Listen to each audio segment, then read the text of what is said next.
Rivers do not drink their own water. Trees do not eat their own fruit. The sun does not shine on itself, and flowers do not spread their fragrance for themselves.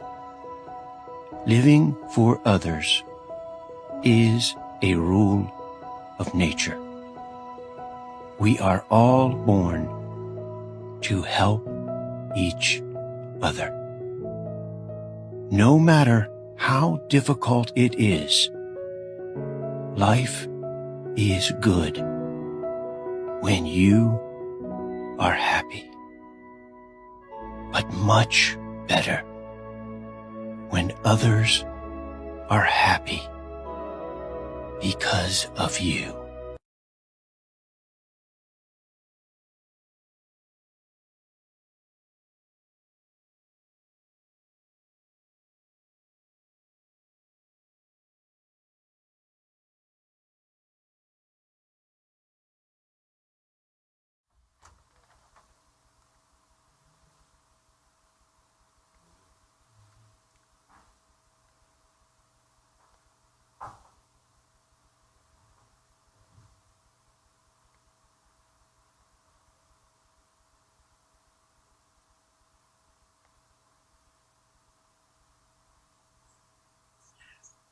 Good afternoon, viewers across the continent of Africa. Thank you very much. I'm sorry for the hiccup that I had muted myself, but I've unmuted myself right now. Good afternoon, Miriam. Good afternoon, Elif Wanda. Good afternoon, Daniel Wesonga. Thank you very much for watching. Miriam in Nairobi and across the continents of the world. In America, good morning. In South America, good afternoon, some parts of them, and in China, Russia, southeast of Asia. All of you, good morning. Some of you are going in the night. We have already left the night. We are heading towards the sunset. Good afternoon. This is Africa, and Africa is our concern, and our concern is also Africa. So thank you very much. This show, Africa Watch, brought to you by Dr. David Matanga in the General Headquarters, Political Command Center, with Miriam Ogutu in Nairobi, General Headquarters. Good afternoon, Miriam. A very good afternoon to you. Good afternoon to our viewers. Good morning, good evening, depending on where they are watching us from today. Thank you very much. We shall begin with housekeeping, which Miriam will take us through the nitty-gritty things that we need to clean up our house, the news headlines, the newspaper headlines across the world. And for us, our topic today is a very good topic. The journey, Odyssey, the Odyssey of the democratization of Africa. How much have we done democratization? How many countries in Africa don't have political prisoners in their jails? Kenya doesn't have. I salute you people of Kenya, Miriam, that you don't have political prisoners in your civil jails. That is a great space that we must talk about, to look up at it and find out that if a country in Africa does not have a political prisoner in jail, it means we are moving towards a better democracy. And let's not retrogress or retard the democratic movement forward.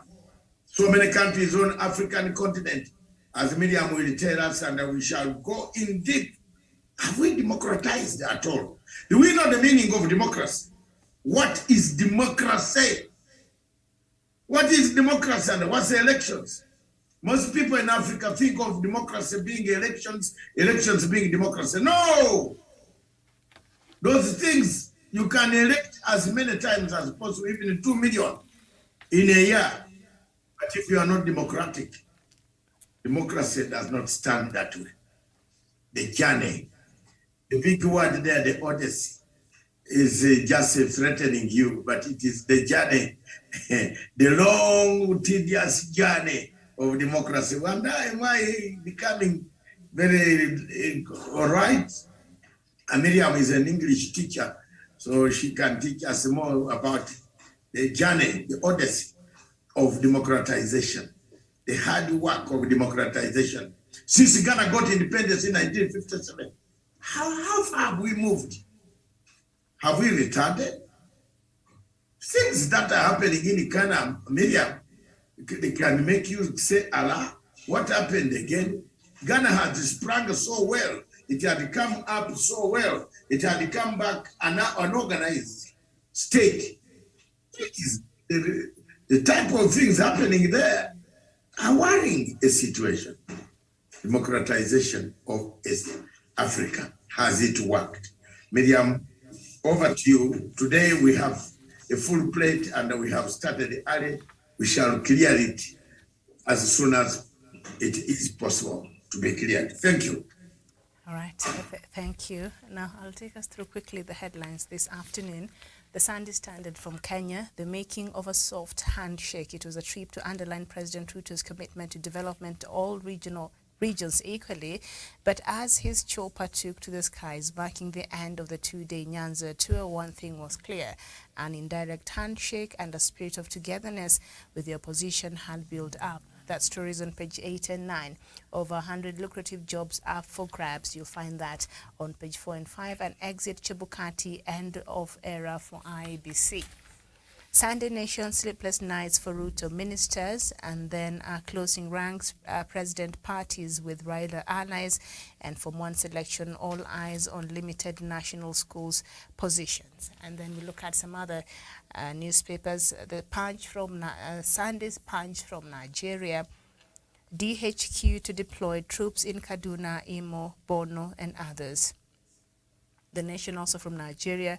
Presidency G5 governors deepen suspense over preferred candidate. And then Sunday Monitor from Uganda, State House pushes for 22 billion Uganda shillings new cars. The Citizen from Tanzania, new passport rank, a boon for Tanzania. And then the Daily News from Zimbabwe, we will not put up with Nati cities, that is Chana Masa, that's what he said. So that is what we have on some of the new newspapers from across the region of Africa. Back to you, Doc. Thank you very much. Across Africa, and that is in regional news, but in London, the Sunday Telegraph starts with a story. Starmer, the leader of opposition Labour Party, says I will slash nonsense bureaucracy in the NHS. Miriam, the thing here in London, I'm telling you, which is on everybody's lips. And I want to ask my Kenyan people and the people of Africa, start wearing your masks. This thing is back, is back. Wear your masks. Don't go to public places, long haul flights, short haul flights, crowded places, in nightclubs. Wear your mask. Please keep your mask on. Even if you are vaccinated, keep your mask on like some of us. I was shocked that I was traveling on a plane and I looked in the whole plane, the business class. It was only me with a mask on. Why? I don't know, but me and the crew had masks. The rest of the people, I tell you, my dear sister and brothers, they didn't bother about masks. Wear your masks. NHS here is in chaos. UK reviews support for Iran. They have put more sanctions on Iran after the killing of a British-born Iranian who was captured here, sentenced to death by firing squad. UK hits, that is the Independent, UK hits Tehran with sanctions after the execution of British-born Iranian. There is also on the headline and in a headline, Johnson for Prime Minister plot, warring parties in Tory. Mr. Johnson is plotting to come back. And I remember, Miriam, there is no term limit for people here that you cannot come back. You can. This Johnson has not refused to go away. And he waits for chaos. Like right now, there is chaos. The British need a pushover man who can push over and do some things. And you can see for yourselves, it is something that is coming up. In London, also, a girl shot 7 years, a daughter of people in London was shot in a drive-by at the funeral. I think it must, I have not seen the details of a girl of 7 was fighting for her life last night after she was gunned down in a drive-by night shooting at a church funeral. Four women and a girl of 12 were also blasted when a gunman opened fire in a broad daylight from a car near Euston Station, central London. Surely, Euston Station, very close to Kingston Station. And that is one of the biggest stations. And the man, the Home Secretary, Shwele Braverman, said that last night, I am deeply concerned by the shocking shooting. Mourners had gathered outside after the service to watch the release of doves. And then somebody who never liked this guy came, and the stories related to some drug deals and some things that happened in this country. Sex assault during riot at migrant center. Oh my God. This migrant issue will never go away, Medium. Still with us, still haunting everybody, still holding the British system and American system. Every government in America will either fall or rise if it solves the migrant issue. The Mirror newspaper, Tory donor tycoons at 4.5 million to destroy PPP. Yet another COVID scandal. The PP is everywhere. You can look at that, Miriam. These COVID millionaires in Kenya that you had, I heard about them.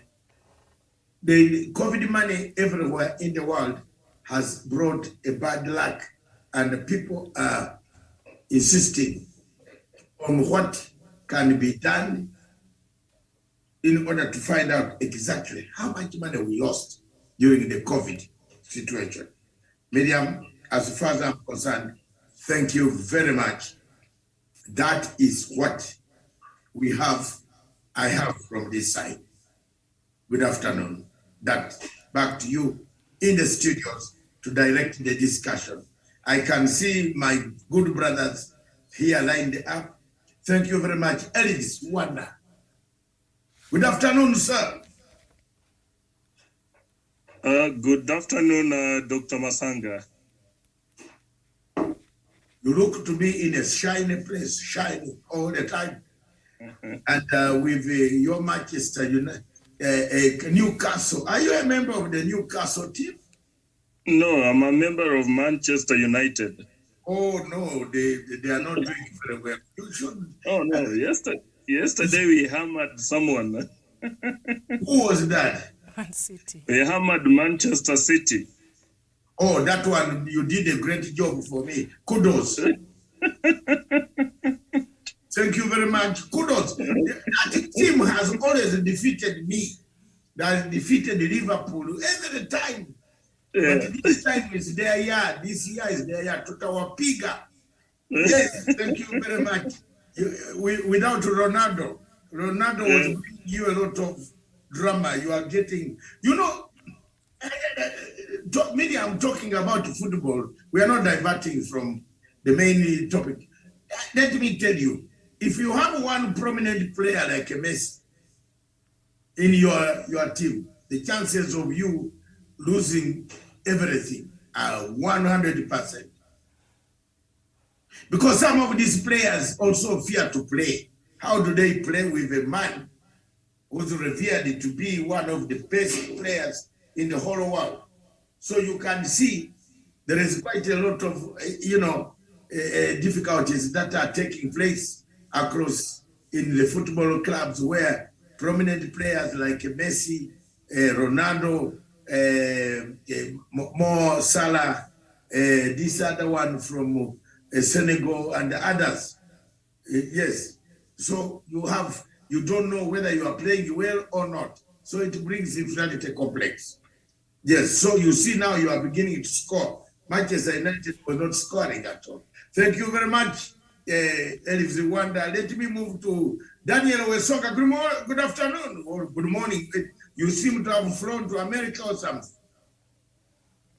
Very good afternoon to you, Dr. Matsanga David in London. Good afternoon to my colleague Miriam Ogutu and my good brother, Professor Wanda Wesonga, and our viewers here in Nairobi, Kenya, East Africa, and the rest of the globe who are joining the conversation this particular afternoon. Where are you stationed today so that the computer can pick you up automatically? It seems are you on the road? Because it looks like you like nowadays going to Kisumu. What is going on in Kisumu? Every time we're Songa, is there a second home in Kisumu? Yeah, absolutely, Dr. Matsanga. Kisumu is my second home. And of course, as we know right now across Kenya, we are headed into the substance of January. So it's a bit, the weather is a bit dry and warm. And of course, maybe perhaps these have been the norm ever since. It's always quite dry. So that is the current situation. Thank you very much. I think we go back to the studio. Miriam, your comments on Manchester United. I saw you shaking your head. I don't know which team. You have never told me the team you like. But let's keep it quiet. I hope you like Liverpool quietly. Okay, now the 1960s marked the first full decade of transitions to post-colonial rule throughout sub-Saharan Africa, the consolidation of various forms of authoritarian. Miriam, why are you just put us in the silence and straight off? I think she doesn't like football. Let's go on. Yes.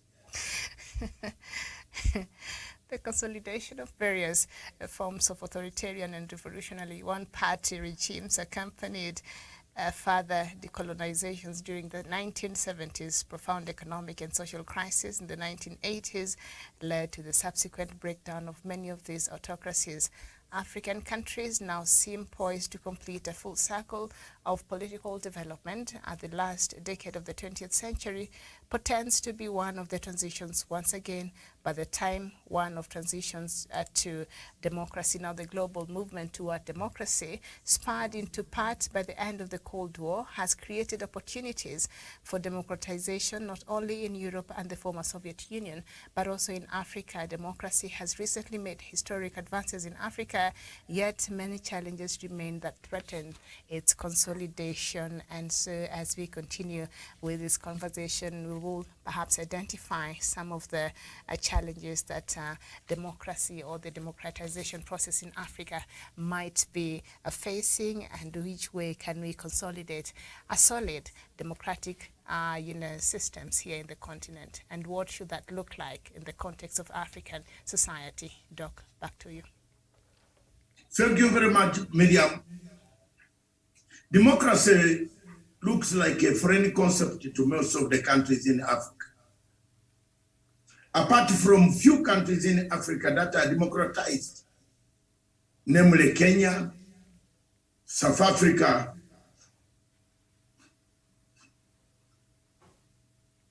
Ghana, to some extent, Nigeria,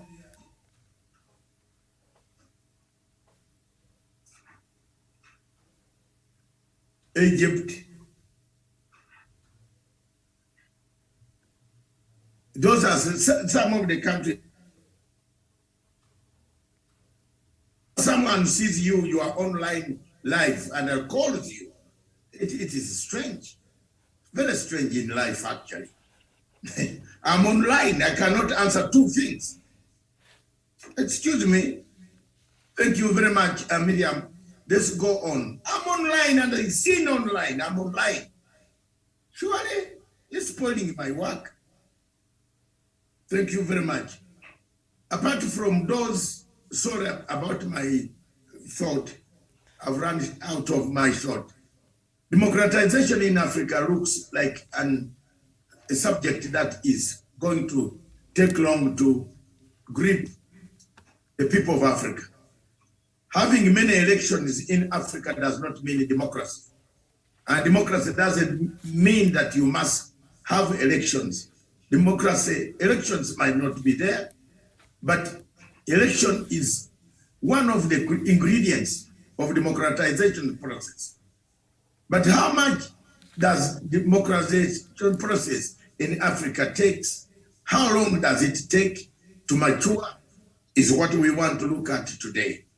Across the continent of Africa, a few countries that I can tell you have no political prisoners. Country number one, Kenya. You cannot go in Kenya and walk and find, Miriam, you people are from Kenya, yourselves, you are Kenyans. You don't find a political prisoner in Kenya at all. And there is nobody being held in Kenya because of his political position that he has taken, or because he supports the opposition. Kenya ranks number one in opening up space. South Africa is another country where you don't find political prisoners, but you find criminals that have broken law, who have stolen money, who have eaten money, who have taken up steps. Another country is Ghana. You don't find political prisoners. Someone was trying to tell me Nigeria. No! Nigeria, there are political prisoners in the jail. One of the political prisoners in jail in Nigeria is Nnamdi Kanu, who was released by the court, and Mr. Buhari charged him, grabbed him inside the court, and took him to intelligence system headquarters. Mr. Nnamdi Kanu, don't worry. Buhari's term is ending on 24th of February. We have filed applications in London court, which I did very successfully. And may God hold my hand that Mr. Buhari now travel in London again for your treatment. You will be a shocker. You will get a shocker. You will be treated there until you answer some charges. Is when you will go out of that place. We have done the Pinochet move. We are not going to fear you. You can threaten the people on this African continent.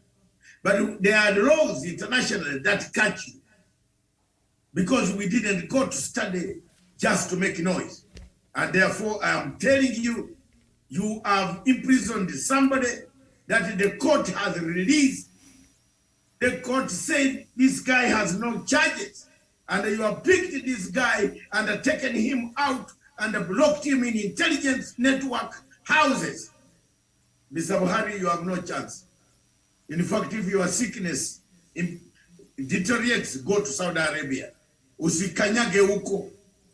Charing Cross, where you have been going, your doctor tell him to fly. Tumeweka makaratasi huko. Thank you very much, ladies and gentlemen. Lady and gentlemen, let's come back. You know, someone was telling me Nigeria, you are not mentioning. How can I mention Nigeria? Buhari has a record of rendition. Buhari stole Mr. Umar Diko, put him in a coffin in London, took him to Stansted Airport. A man was alive in a coffin. Did you people in Africa know this? Until the MI5 and MI6 and British intelligence, Scotland Yard, discovered a man with oxygen cylinders in a coffin, breathing, being shipped Buhari. That is Mr. Buhari. This type of things on African continent, we are not giving a chance. We are not. We are looking for a better Africa. And a better Africa, we are looking for why some of us are talking like this, Miriam, day in, day out. We want a better Africa for our generation tomorrow. We want, I saw in London, during the graduation of my last born daughter, I looked at the hall, the entire hall. Miriam, I'm telling you, the people who are graduating right now are women. The girl child has studied law.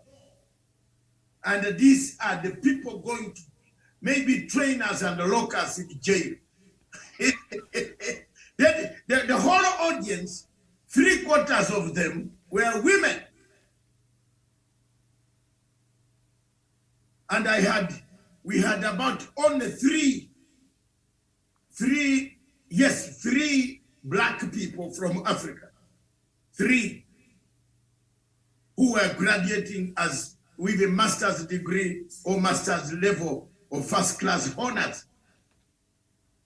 These lawyers are looking out for Africa. Look, Miriam, look, they want to see whether Africa will work.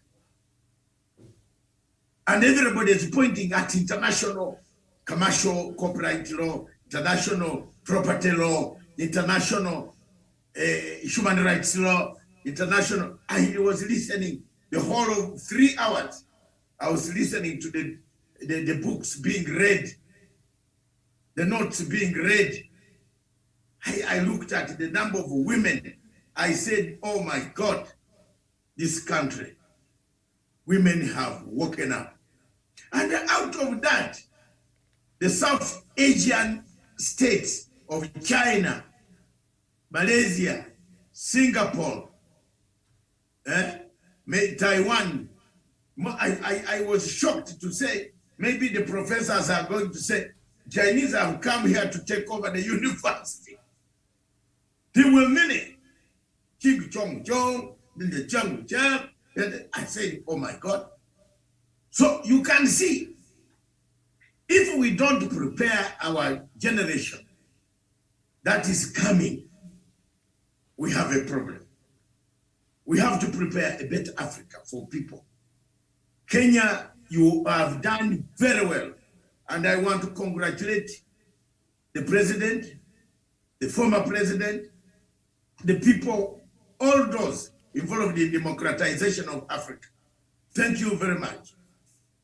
I hear that you have a bill which is going on, which is very good, which will give the leader of opposition some say. He can also be impeached. This is very good democracy. That is now you are talking. That is, you know, you give a credit where it is due. You are talking now. You are widening your scope of constitutionalism. I looked at people and I sat down. Then I saw so many things. Africa, those are the only states, I bet. Seychelles, Seychelles, is there democracy in Seychelles? No. Is there democracy in Mauritius? Yes. There's no political prisoner. I'm now naming the countries. Madagascar. Yes, after I and Kisano working hard to do the peace process, write up documents. Here, Madagascar, the DJ man, the man who came to power as a DJ, eventually stabilized the country. Madagascar is moving, it changes government, no political prisoners, no people. But the rest of Africa, maybe I've forgotten something else. Show me, is there another country in Africa which Senegal? Yeah, Senegal has no political prisoners in the French-speaking angle. Cote d'Ivoire has political prisoners. There are people there who have been taken on treason or having been involved in the war. They have been not been pardoned. The healing process is taking slow time without any. The rest of the countries have political prisoners, including my own Zimbabwe. I'm sorry. Yes. Even if you are my friend, I have to tell you, get out, get some people out. Emerson, we did not fight for this. Mr. President, you have been my friend for 23 years, Your Excellency. Don't have, this is your year of elections. Get clean this thing of that man called. There's an MP there. Miriam, you have been following that story. Just get him out. I was in London and I got depressed about this Zimbabwe, someone whom I thought I could talk to. I pick a phone and talk to man thinking, hi, have you seen? I was very proud saying, have you seen Zimbabwe has improved? Oh, no. This guy gave me a dossier. I almost ducked under the table. Even my coffee could not go down. Your Excellency President, my brother, I'm gonna, as soon as you come back on duty, I have always been very frank because I don't ask for money from you. I've been frank and I tell you my advice. If you don't take it, hey, Matthew chapter 14. What is it saying? What is it saying?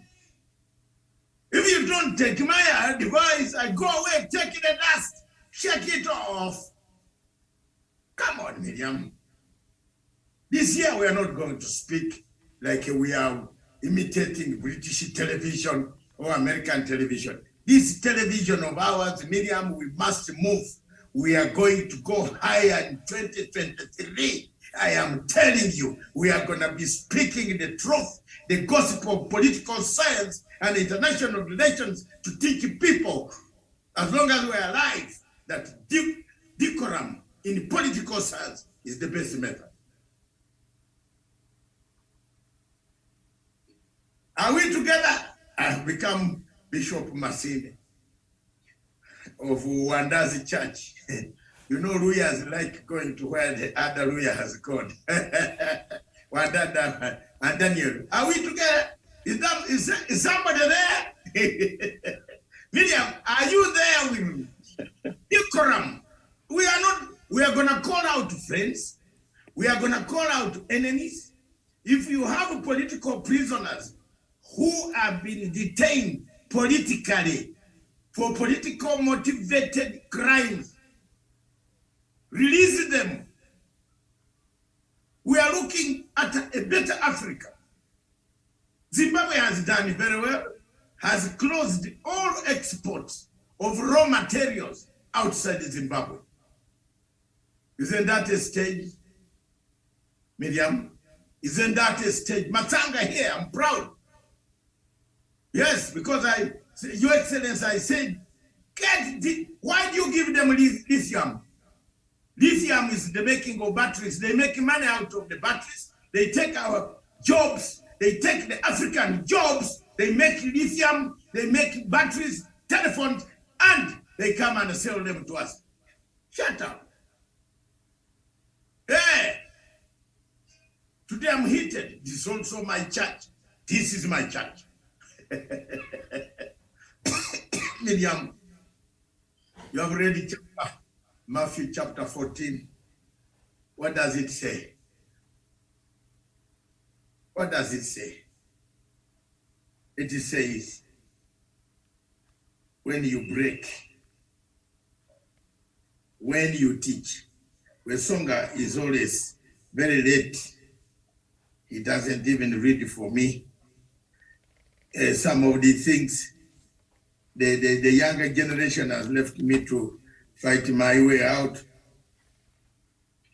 And the situation, Matthew chapter 14 says,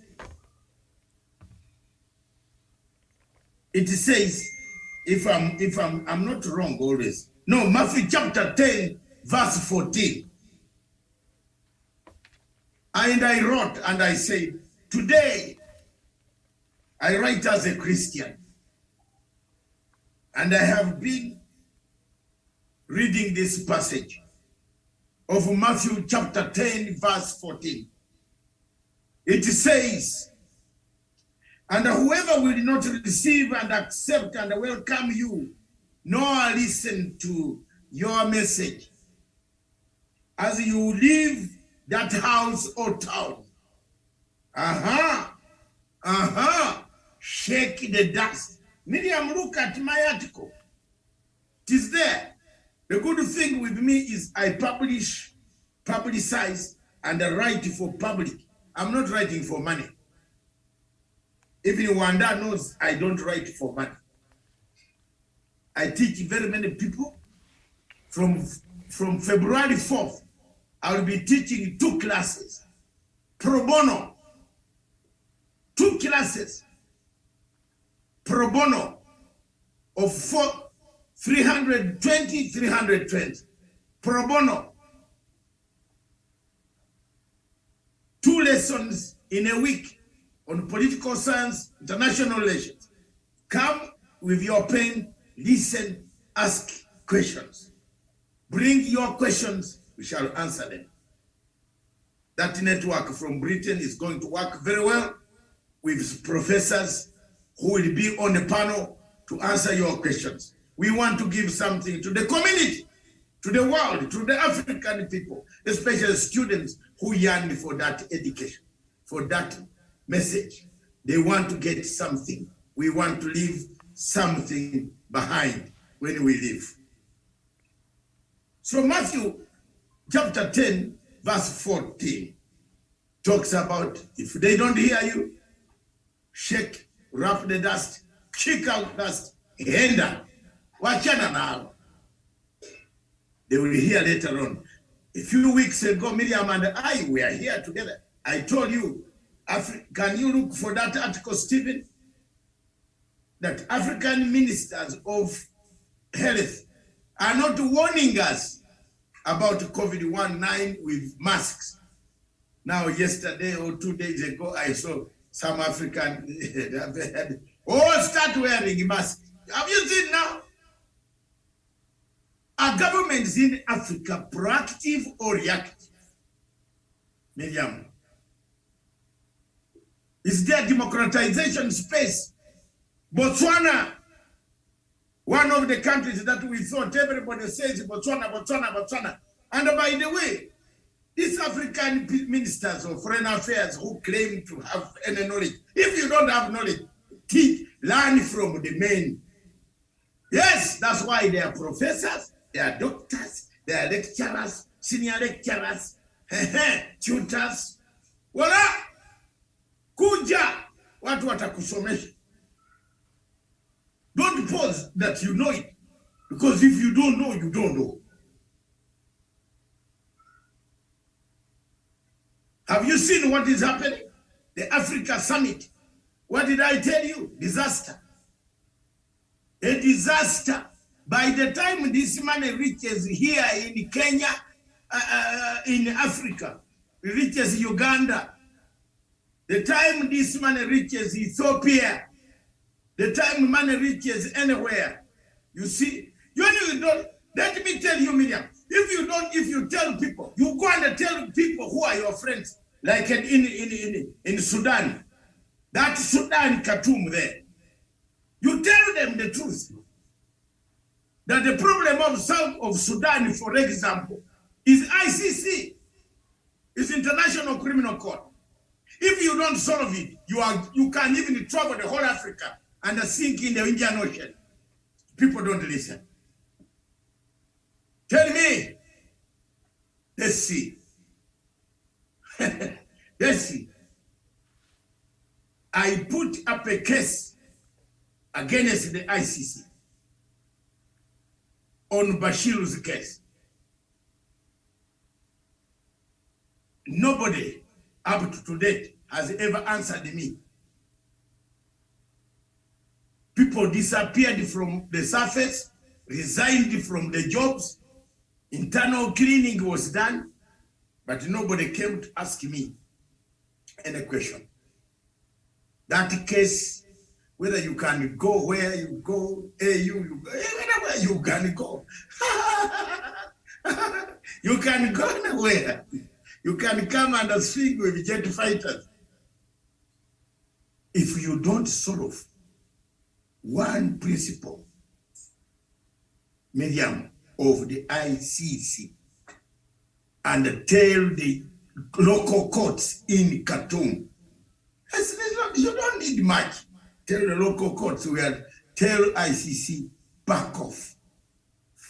You can even use the words you want. Back off, we are putting our man on trial here. When will Africa bite? When will Africa bite? When will Africa stand firm and talk about one thing at a go? Botswana. Masisi has warrants thrown everywhere. Miriam, the warrants are everywhere for his former, a man who handed him power, who appointed him a director of intelligence, a minister of state for security. Rubbish. Look at Masisi, what President Masisi is doing. Does Africa need that?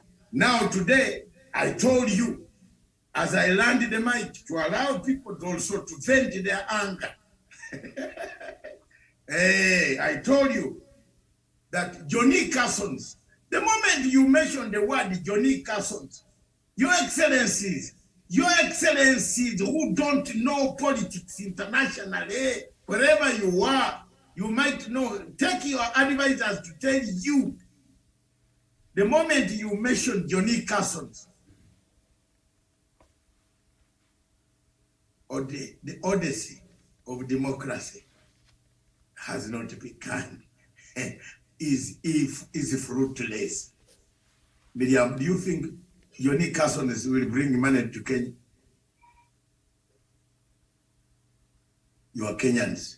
I leave it to you. I don't want to talk about Kenya.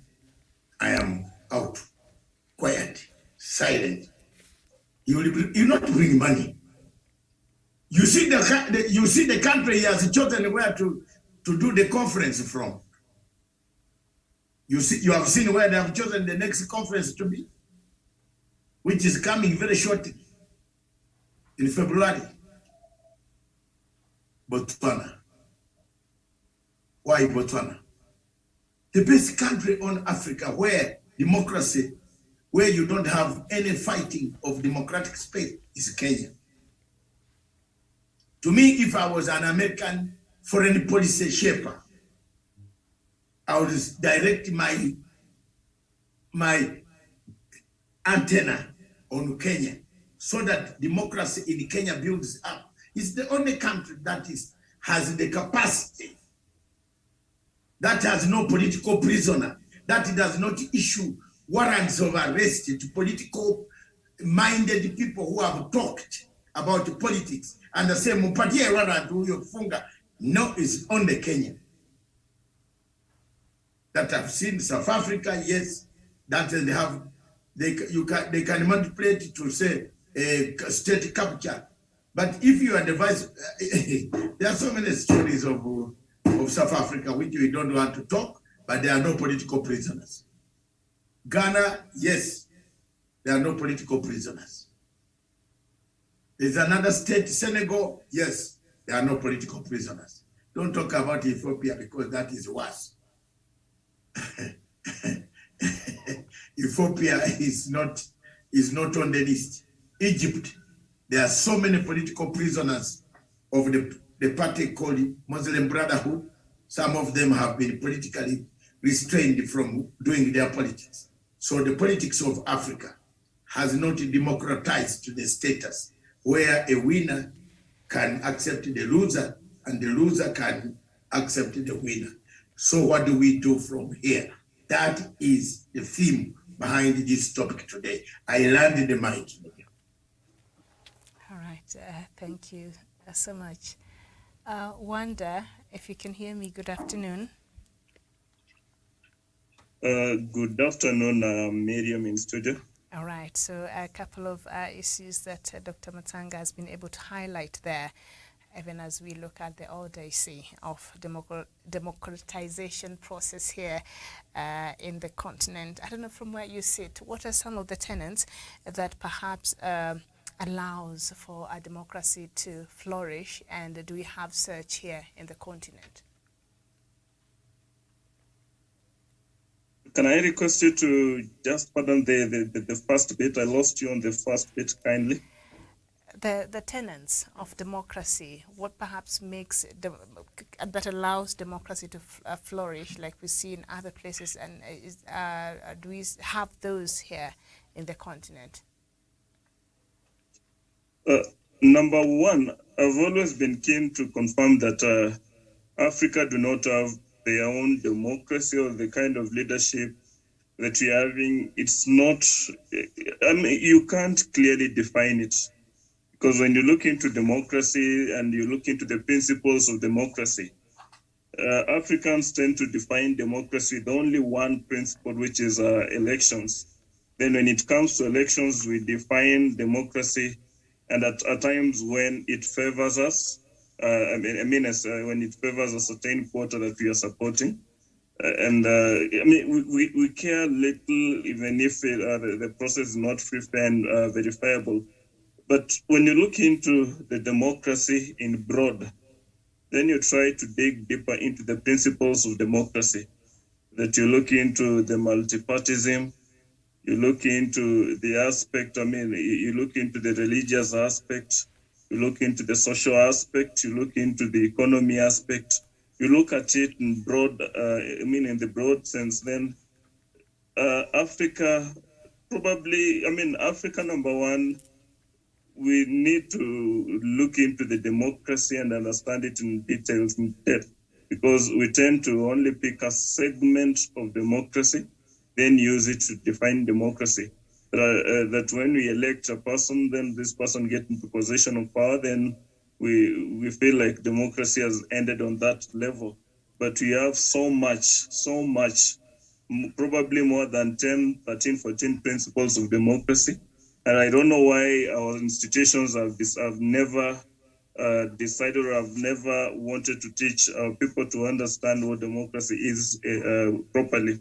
Now, if I use the common definition of democracy in Africa, then I go by elections as a determinant of democracy in Africa.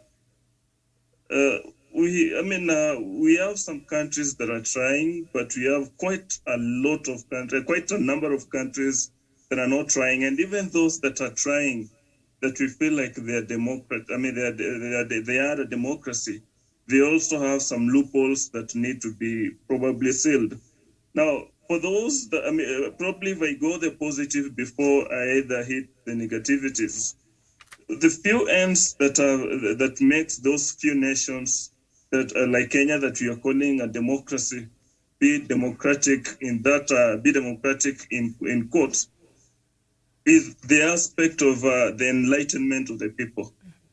That when you look into the reasons why Kenya is considered as a democracy in Africa, why Kenya probably today will sit down there and they will brag and say, when the list of democratic countries are called, we will be among that list, or when democracy is being discussed, we also join the table and sit with those guys to discuss democracy, is because of the Enlightenment. It has gotten to a point when either quarter that you belong to as a politician, that it has gotten to a point when people can now separate between voting and between the economies. That we have different segments of democracy, which in part of them, the elements of them, part of them, it's the economy. And therefore, Kenyans themselves are democracy in the sense that they have taken upon them in their own hands to address the economic aspect of democracy. That the economic aspect of democracy, we don't allow one segment to interfere negatively with the other one.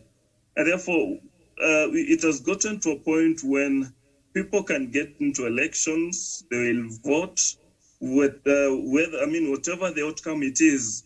Then there is that now maturity of we will be able to abide by what the outcome will. Whether we like it or not, whether it is the results that we want or not, we just go by it because we don't want it to affect how we relate socially. We don't want it to affect our economies because we have had quite a lot. Therefore, the hits in the democratic countries that we're having in Africa is based on the ground that people are now defining democracy with the economic aspect and the social aspect that in so many ways we have always ignored and picked the political aspect with elections defining it.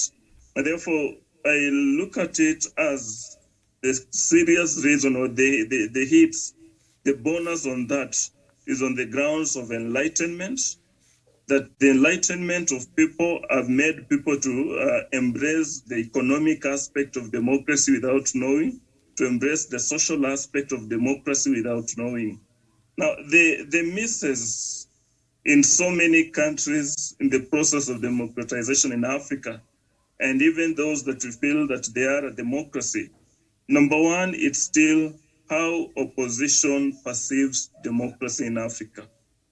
That in Africa, in the process of democratization of the continent, the opposition perceives democracy as a win to lead the government, of which that is not a democracy. And in so doing, we have always had the opposition versus the government picking fights. The reason is their definition is based on the fact that elections defines what democracy is. Now, therefore, a poor interpretation of democracy by the opposition leaders has always affected the process of democratization in Africa. Number two, there is that ignorance aspect of our people or their supporters. There are those supporters who believes that when a certain leader says we are moving this direction or this is the interpretation of this statement, then that's the end of it. They'll not go ahead and look into the details. For as long as Miriam has said that this statement means slapping Wanda, then let's go ahead and slap him. Therefore, that's it. Therefore, in the process of democratization of the continent, there is an aspect of people not being ready to do things on their own, to go an extra mile, but instead they'll always want to rely on a certain quota. And this quota that they want to rely in the sense of promoting democracy, they believe that democracy only lies on elections. The other bit comes in with the leading now, the leading or those people in power. There are those people in power or African leaders, once they get in position, a good number of them do not want to let go. We have had Teodoro in Equatorial Guinea. We have serious cases in Cameroon. We have cases here in Rwanda. We have cases in Uganda. That once a leader gets into power, we have Salva Kiir, so many, that once a leader gets into power, they feel like they are entitled to it. It is, the country is a personal property. It either belongs to them or their family. And if they feel like the king in that family is not ready to take over, then they'll hold on it. And therefore, there is that, bit of privatizing the country, of which privatization of the country now makes the democracy where the rule of, where the government of the people for the people cannot work. In this case, it becomes now a government for a certain person, a government for a certain leader, and a certain quota of persons. And therefore, that kind of behavior, that kind of clinging to power, it is a process, it is a problem that affects the democratization of the continent. Then lastly is the economy, and how economy has led our people to cling, to behave like, to parasitic behave, develop a parasitic way of life, that you don't want to work, but you want to cling somewhere so that you always get favors, so that you always get some grants, so that you always get some money, some money. In the same way that we care less what happens in the sense of promoting democracy, that we can easily interfere with the process for as long as this side that has been promoting us wants this this person as a leader, will always go that side. And therefore, there is an economic influence that comes with the pressure from outside. We always want to receive. And because we want to receive, if I'm the one who is a friend to the one that is giving them, as a people, we are okay to give this person. And in this, and in so doing, then there is no freeness, there is no fairness. And the process in this case then means the leadership was not for the people did not appoint those persons, and therefore entirely the process becomes a trouble. Miriam. Okay, thank you so much. You've made several very pertinent points there, Wanda, and I think one of the key things you said at the beginning was that a lot of people look at just the economic and the social aspect that comes with the democratization, but they forget, but people don't pay much attention on the political aspect. And I was just wondering, for this first two to be successful, then the political aspect, I think, is the sort of the bedrock for a country to be economically and socially even strong, and for the people to benefit. There has to be some good political ground for this. Some political environment has to be favorable. From what we've seen, even from experience here in the continent. So perhaps I'll come back to you with that, but I'd like to hear first from Daniel Wesonga. Daniel Wesonga, good afternoon. Yes, very good afternoon to you, Miriam, and our viewers who are watching us across Africa and the rest of the world. Okay. My perspective about democracy in Africa is that as Africans, we do not take democracy for its sum and substance. Rather, we take democracy as a decoy. And that is why you come even to Kenya today, maybe 20 years ago, you'll find that the people who are in the opposition 20 years ago are the people in leadership today. And the people who were in leadership the other day are the people who were in the opposition. There's no any elaborate democratic structures that actually keep people in certain parties. If you were to ask, let's say, a politician in Uganda, what political ideologies do they believe in? Are they a Republican? Are they Democratic, kind of politician? They won't really tell you who they are, and this is because our political, structures are not built on principle. Rather, we politic for survival, and not to actually strengthen and be able to propagate the ideals that we believe into. And that is why, Miriam, in Africa, democracy can only work if it favors a certain individual. But if it doesn't favor them, then it is not working. And the narrative is all the same. You go to Tanzania, it is all the same. You will hear the opposition saying that the democracy is not working. You go to Tunisia, you go to Guinea, it is the same. You go to Nigeria, it is...